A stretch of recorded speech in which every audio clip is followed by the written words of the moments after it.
that I'm an only child? Yes. I know I've said it here once or twice, but some people still don't know.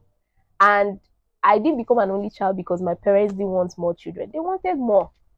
But something happened. And I'm going to share my story with you guys today. When you go to check for your genotype, your blood group, please check for rhesus factor incompatibility. Check if you have rhesus factor or not. Because it's either you have it or you don't have it, and you're born with it. It's not a disease. It's just an extra thing that is attached to your blood. Now, where the problem usually lies is, if you have rhesus factor, you are rhesus factor positive. If you don't have it, you are rhesus factor negative. Now, the wahala is in when a woman that is rhesus factor negative gets pregnant for a man who is rhesus factor positive. That means the woman is the person who doesn't have it. If you and your husband have it, there's no problem. If both of you don't have it, there's no problem. If you have it and your husband does not have it, there is no problem. But the problem is when you, the woman that will carry the pregnancy, doesn't have it. And that was exactly what happened with my parents. My mom doesn't have rhesus factor in her blood. My dad has. But this rhesus factor does not really show itself during the first pregnancy. So that is why I am here. Now, what do I mean? When you get pregnant for that first time for that man, there's every high possibility that that baby will carry the father's blood, which has rhesus factor. Follow me so that you understand what I'm trying to say. Now, the baby has the father's blood and is growing inside you that doesn't have the rhesus factor.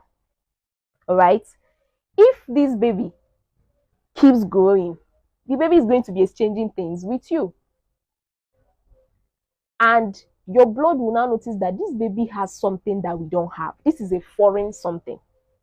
And your body will start producing antibodies to fight that thing that is in the baby's blood. But you won't even have any problem. You carry the pregnancy to term, you give birth normally. And then when you've given birth, your body has developed antibodies because of this baby. And they think that foreign something they saw in the baby's blood is danger, so they're trying to fight it. Now you've had this baby, those antibodies are still in your body. There is a medication you are supposed to take to immunize you, to cleanse your blood of those antibodies. If not, from the next pregnancy, they will start fighting it. It's either you miscarry or the baby dies a few hours after birth, because the red blood cells of that baby will be destroyed faster than they should, and the baby will die. That is why you start seeing she gave birth and he died. She miscarried and miscarried again and miscarried. Yes, because the woman's body is now fighting her babies because of those antibodies produced then. And that was what happened. I have rhesus factor because I carried it from my dad. But my mom doesn't have it. So after she gave birth to me, the next pregnancies became stories. We kept bearing babies and she having miscarriages up and down. Rhesus factor can cause tears if you don't know what it is. It's not an issue once you know about the medication. And because I don't prescribe things online, I'm not going to tell you the name of the medication. But when you go to the hospital, they will tell you what it is and you buy it. I think one is actually almost 50,000 naira now for one. And you're supposed to take two. You will take one during 28 weeks of pregnancy. And then immediately after birth, you will take the remaining one. So once you have this injection, you're good to go. And when you take it, that means you've cleansed your blood and you're ready for the next pregnancy. You get pregnant again, you take it when you give birth in readiness for another baby. So you keep taking it until you give birth to the number of children you want. So, but when you don't know about it, that is where you see people going to prayer houses, trying to pray away the spirit of miscarriage and burying babies. Or healing at Chakwano spiritual. Most times it's just ignorance. Yes. And I don't know how nobody discovered what it was, because the rhesus factor has been there for years. So I don't know how my parents didn't get to know about it.